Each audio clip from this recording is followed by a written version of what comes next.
following program is a production of Ozarks Public Television. Relax as you go down the Buffalo River in this program titled Thomas Hart Benton, From the Ozarks and Beyond. Paul Wannenmacher, writer and producer.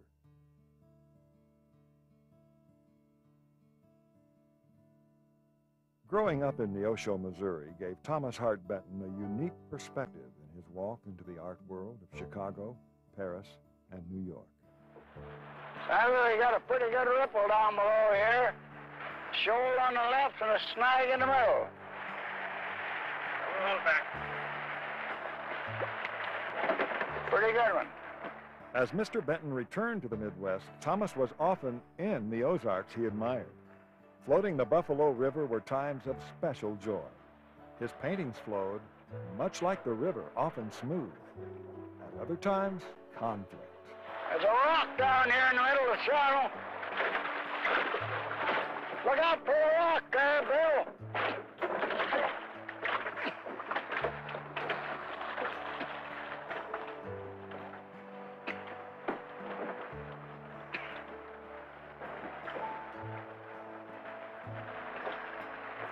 Well, we made it out all right. This presentation of Thomas Hart Benton, From the Ozarks and Beyond, is a gift from Newton County, Missouri, and has been graciously underwritten by Empire District Electric Company.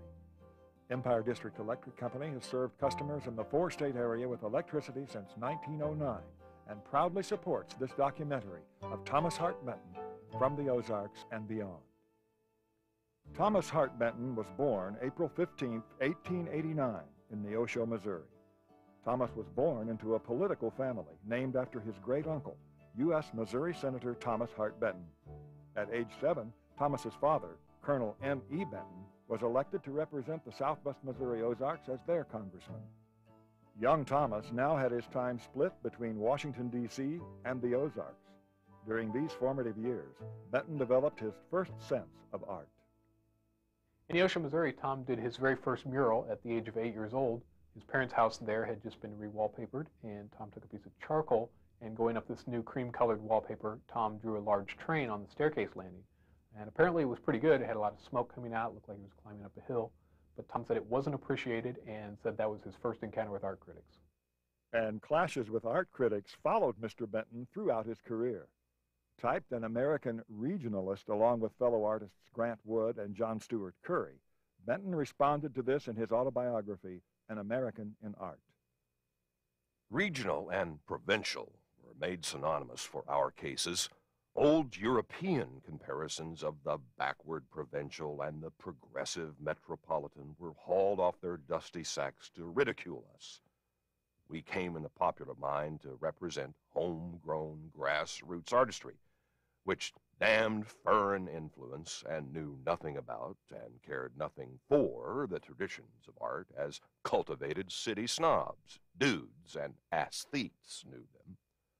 A play was written and a stage erected for us. Grant Wood became the typical Iowa small-towner, John Curry, the typical Kansas farmer, and I, just an Ozarks hillbilly. We accepted our roles. The influence on Benton's style of flowing and dimensional work came out of classic Europe. While in art training in Paris, Benton studied the art masters, including the Spanish painter El Greco. During World War I, Benton served in the U.S. Navy in Norfolk, Virginia. At this time, Benton sketched during off-duty time the sailors and ships that were around him. The realism in these sketches was the return of Tom to Renaissance period art. The only thing that impressed me about my years with Tom was his ability to draw. Because while he may distort things for design's sake, his drawing where he was wanting to record a gun or record something was masterful. And that's one of the things that I feel like I played a part in Tom's later work, because I draw well. And Tom always felt that I drew well.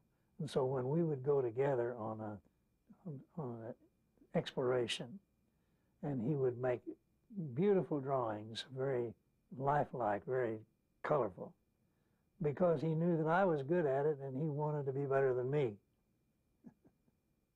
Mr. Benton's depth of work is broad, having had a career that spanned over 50 years. Let's take a few moments and look at one painting that hangs at the College of the Ozarks. The Departure of the Joads was completed in 1940. The art was utilized for John Steinbeck's Grapes of Wrath book cover and movie produced by 20th Century Fox. When I look at the clay models, which he did first before he did the drawings, he did them in clay, of each one of the characters that he had read about in Steinbeck's novel. And by the way, I knew Steinbeck. He would make a clay model first of the picture that had come into his mind, and then a drawing that he did from the clay model. And then the motion picture company would take that drawing and that clay model and find some actor who looked like that.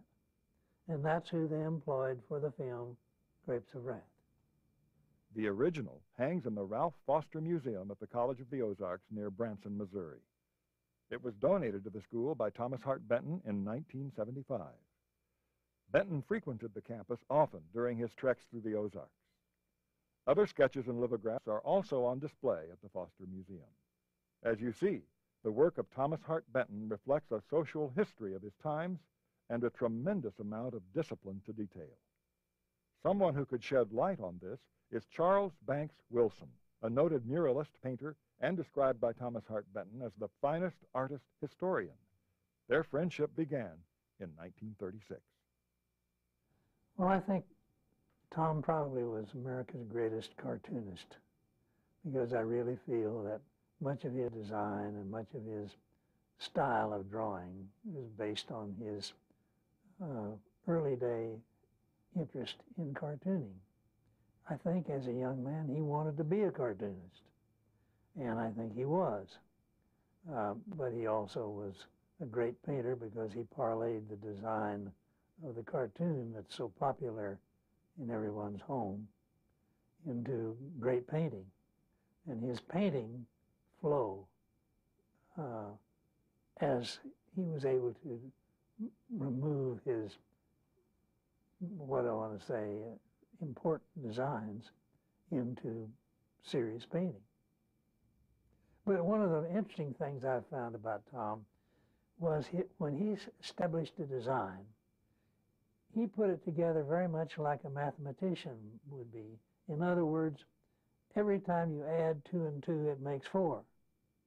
And so consequently, if he did a painting and he did it in the way that he felt it should be done, then that he was 2 and 2 still makes 4.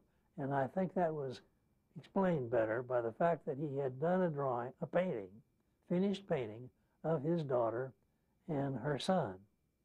He never did like it. So when he went back to Martha's Vineyard, he took that painting with him to redo it. And when he brought back the new one to show me what he had done from the old one, they were identical. Because 2 and 2 makes 4, whether he's in Martha's Vineyard or back in New York, in Kansas City. Mr. Benton's design and flow is fabulously portrayed as the mural Mr. Benton painted in 1936 for the state of Missouri and hangs in the Missouri State Capitol in Jefferson City, Missouri.